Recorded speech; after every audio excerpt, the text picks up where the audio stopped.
여러분 안녕하세요. 편집자 K입니다. 오늘은 3월에 함께 읽고 싶은 책 몇 권을 가지고 왔습니다. 제가 지금 눈이 좀 부어 있는데 보이시려나요? 좀 전에 밥을 먹으면서 화제의 드라마인 폭삭 속았수다를 봤어요. 1회를 봤는데 너무 눈물이 나는 거예요. 그래서 배우분들이 연기를 너무 잘하시고 대사도 좋고 제주의 풍광도 무척 아름답고 그래서 푹 빠져서 보면서 여러 대목에서 막 눈물을 흘렸더니 지금 눈이 좀 부어 있습니다. 배우라는 직업이 늘 참 매력적이고 직업 중에 가장 멋진 직업은 배우가 아닐까라는 생각을 종종 할 때가 있거든요. 굉장히 다양한 인생을 살아보고 다양한 인물로 살아볼 수 있기 때문에 저에게는 그 점이 너무 매력적이고 저는 사실 그것에 유사한 체험으로 소설 읽기가 저에게 기쁨을 준다고도 생각을 해가지고 배우의 삶에 대한 환상이 좀 있는 것 같습니다. 사실 지금 배우 이야기를 한 게 그렇게 끼워 맞추려고 한 건 아닌데요. 오늘 제가 가지고 온 첫 번째 책 3월의 마치가 60세를 맞이한 성공한 배우의 이야기입니다. 제가 최근에 이 소설을 아주 흥미롭게 읽어서 그런지 배우분들 이렇게 연기하는 거를 보고 있다 보면은 저 배우의 진짜 그 역할 뒤에 진짜 삶은 어떤 걸까? 저 배우는 어떤 사람일까? 이런 생각 많이 하거든요. 3월의 마치의 영향인 것 같습니다. 8년 만에 신작 장편이네요. 친밀한 이방인, 쿠팡플레이에서 릴리즈 됐었던 드라마 안나 재밌게 보신 분들 많으시죠. 그 드라마 안나의 원작이 정하나 작가님의 친밀한 이방인이라는 장편 소설이었는데 그 이후 8년 만에 신작 장편입니다. 제가 워낙 직업이 여러 가지 소설들을 읽는 거잖아요. 여러 가지 소설들을 일상적으로 읽고 있는데 이것도 좋고 저것도 좋고 참 재밌다 하면서 읽다가 이 원고를 딱 읽는데 이건 정말 체급이 다르다. 역시 작가의 내공이라는 게 있구나 라는 생각을 하면서 강력하게 추천을 해드릴 수 있는 작품입니다. 3월이라는 뜻의 영어 단어죠. 이마치라는 배우로 평생을 살아온 여성의 이야기인데 60세가 되었고 자기 기억력이 이전과 같지 않다는 낌새를 차려요. 그래서 어떤 좀 VR을 이용한 특수한 치료를 받게 됩니다. 근데 그 치료법이 되게 특이한 게 지금 60층짜리 아파트에 살고 있고 그 아파트의 아래층으로 내려가면은 그 나이대에 나를 만날 수 있는 시스템이에요. 47층으로 가면 47세였던 나를 만나고 10층으로 내려가면 10살 때의 나를 만날 수 있는 근데 이제 그렇게 자신의 기억, 자신의 인생을 돌아보는 방식도 재미가 있는데 그것이 아파트라는 우리가 굉장히 좀 익숙한 형태의 수직 공간에서 이루어진다는 것도 너무 흥미로운 것 같아요. 작가님이 어느 날 꿈을 꾸셨대요. 여러 나이대에 내가 지금의 나를 찾아오는 그런 꿈을 꾸셔서 그 꿈을 모티프로 이 소설을 구성을 하셨다고 하시는데 과거의 나를 만나는 게 아파트 구조에서 만난다는 게 글을 읽는 재미를 더하는 건 분명한 것 같습니다. 그리고 제가 초반에 말씀드렸던 것처럼 이제 배우잖아요. 그래서 국민 엄마 배우 이런 타이틀을 가지고 있어요. 그래서 엄마 역할 너무 잘하는 배우. 근데 사실 실제 이마치 개인의 삶에서는 그렇게 좋은 엄마로서의 삶을 살지는 못했습니다. 그래서 아이가 실종된 아주 큰 비극을 겪은 인물이고 자신이 어린 시절에 유년 시절에 겪은 또 엄청 큰 비극들이 많았거든요. 아주 가까웠던 누군가를 잃고 부모로부터 버려지고 등등 여러 가지 삶의 곡절들을 많이 겪은 인물입니다. 근데 그런 실제 인물과 맡은 배역에 충실해서 완전히 다른 수많은 배역을 살면서 수많은 다른 인물을 보여주는 것으로 평생의 커리어를 쌓아왔다는 것. 이것이 굉장히 좀 묘하게 얽히면서 이 인물이 맡아온 배역과 그때 실제로 인간 이마치로서 겪었던 삶의 곡절들이 정하나 작가님의 정말 엄청난 흡입력 있는 문장과 만나서 휘몰아치듯이 이어지는 장편 소설이에요. 그래서 한번 딱 펼치면은 중간에 쉽게 덮을 수 없는 그런 페이지 터너 장편 소설이기 때문에 아주 재밌으면서도 감동이 있는 소설 찾으시는 분께 권하고 싶은 책입니다. 첫 페이지를 읽어볼까요? 이마치는 매일 아침 눈을 뜨자마자 몸무게를 쟀다. 그녀의 몸무게는 55kg이었다. 특별한 일이 있을 때를 제외하고는 변함없이 그 몸무게를 유지했다. 그녀는 배우였다. 그러니까 배우로서 자기가 어떻게 보여질지를 완벽하게 컨트롤하면서 살아왔던 한 여성인 거죠. 60세가 되기 전까지 그렇게 탄탄하게 자기를 관리하면서 살아온. 근데 이어지는 대목에서 60세 생일에도 체중계에 몸을 올렸는데 평소보다 4kg가 갑자기 늘어있는 걸 발견해요. 되게 이상한 변화죠. 하룻밤 사이에 4kg가 찔 수는 없으니까. 그렇게 완전히 자신이 컨트롤하던 자기 몸을 비롯해서 커리어 등등의 약간의 균열이 나기 시작하면서 자기의 진짜 삶을 다시금 되돌아보게 되는 그런 이야기입니다. 그래서 3월에 마치 추천을 해드리고요. 그리고 두 번째, 세 번째 책은 다른 출판사에서 나온 책인데 묘하게 닮은 데가 있어 보입니다. 이게 아마 제목자를 디자인 요소로 재미나게 변주해서 보여준다는 특징도 있는 것 같고, 그리고 표지 이제 바탕 색깔이 하나죠. 검은색과 빨강색. 굉장히 심플해 보이는 듯 하면서 요소가 있는 표지라서 이걸 같이 읽고 있는데 지금 표지에서 오는 느낌이 좀 비슷한 것 같아요. 일단 홍한별 선생님의 흰 고래의 힘에 대하여. 이 힘이 아니라 희다 할 때 희, 미음 받침, 흰 고래의 힘에 대하여입니다. 쭉 떨어져 내려와서 흰 고래의 힘에 대하여. 표지 너무 멋있죠. 최근에 본 표지 중에 와 정말 강렬하면서도 책을 이렇게 잘 드러내는 표지가 있나라는 생각이 들었던 책이었어요. 제 채널에도 모신 적이 있죠. 뭐 예전부터 영상 보신 분들은 제가 홍한별 선생님이랑 스몰 토크 했던 영상도 보셨을 텐데, 그때 홍한별, 노지양 두 분 번역가가 같이 쓴 책이 나왔어서 제가 노지양 번역가는 서점 사용법으로 모시고 홍한별 선생님은 스몰 토크로 모셨었어요. 그분의 단독 저서입니다.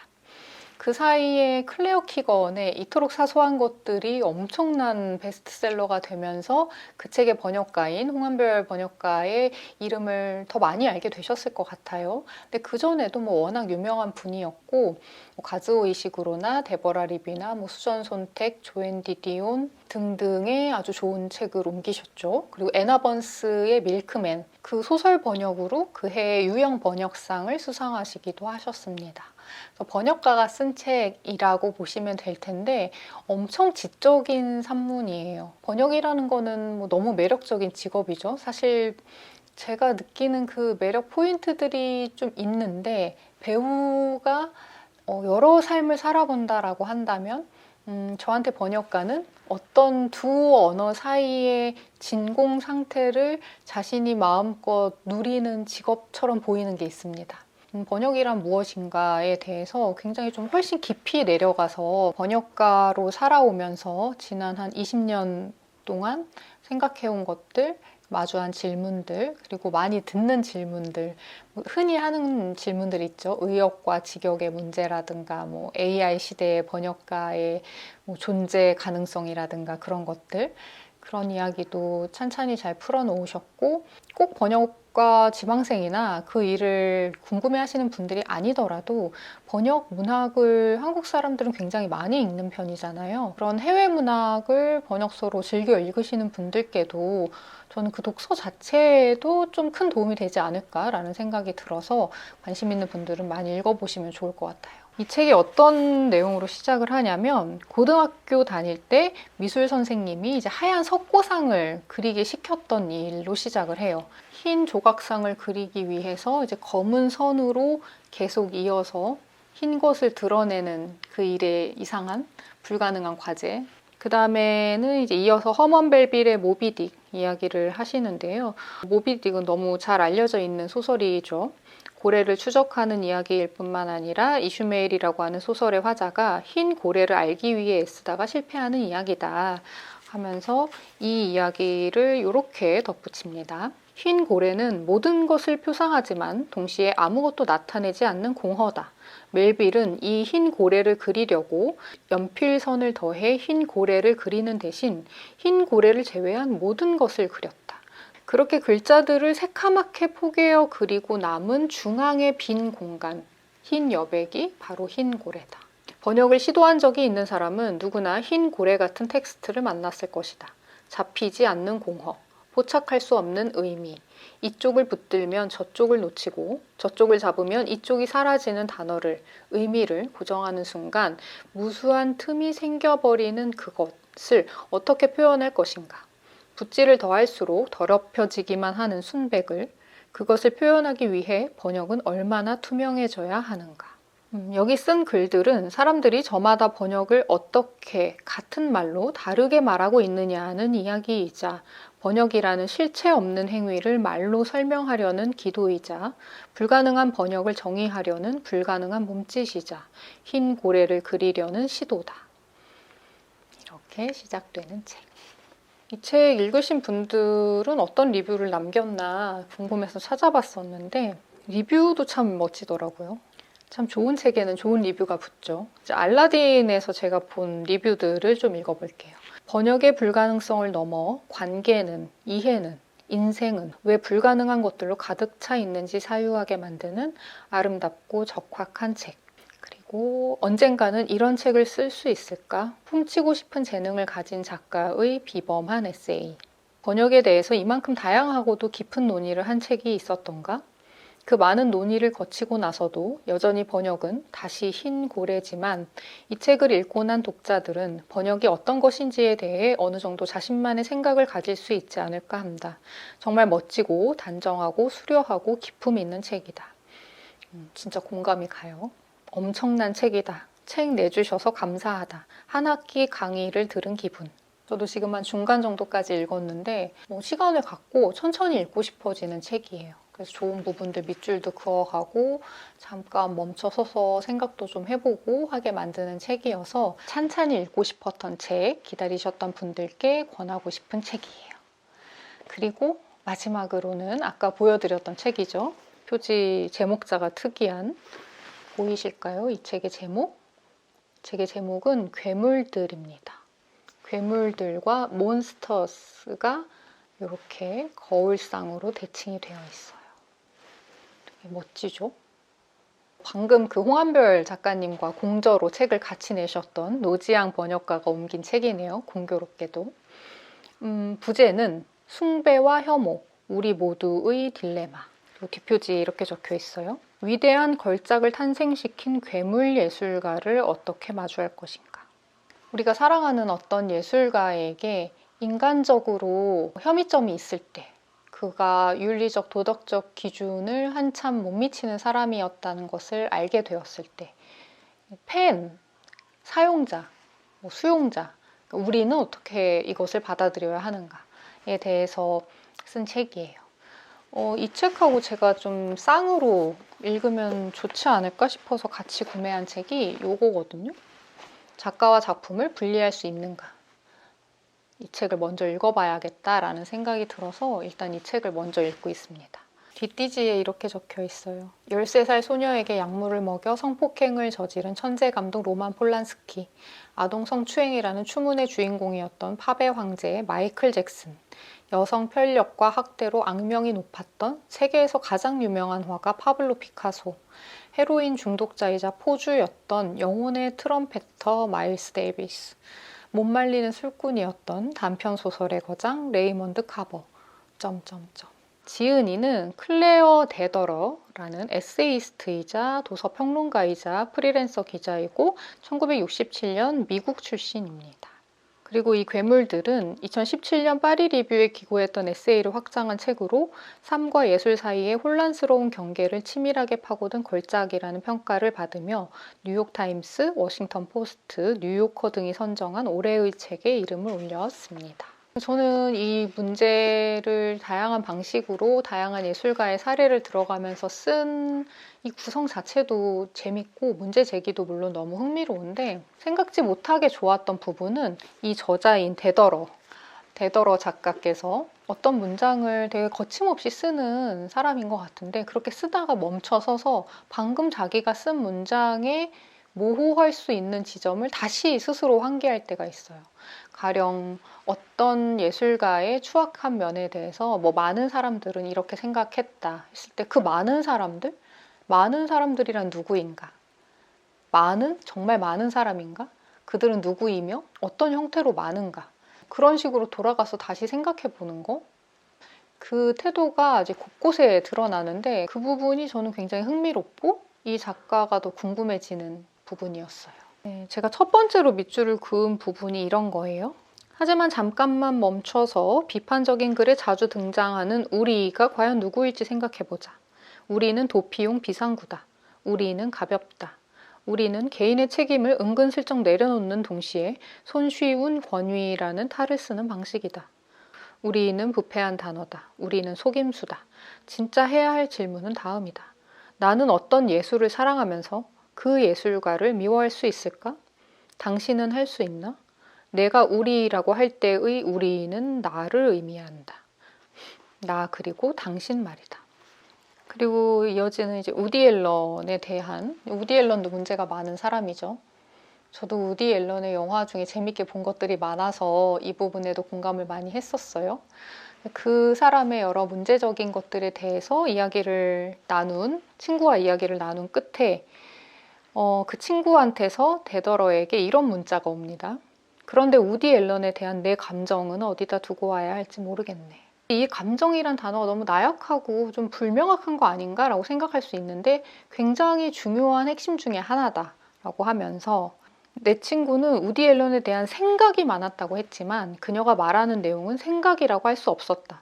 내 생각에 바로 이것이 괴물 천재의 작품을 고려할 때 우리 중 많은 이에게 일어나는 일이다. 우리는 스스로 윤리적 사고를 하고 있다고 말하지만 실은 도덕적 감정을 품고 있다. 우리는 감정에 관련된 단어들을 나열하면서 의견이라고 부른다. 우디 앨런이 한 짓은 잘못된 행동이다. 하지만 감정은 생각보다 어딘가 조금 더 근본적인 곳에서 나온다. 사실은 이렇다. 나는 우디와 순이 이야기를 듣고 기분이 나빴어. 생각하지 않았어. 감정을 느꼈지. 나는 어떤 식으로든 개인적으로 모욕을 당한 기분이었어.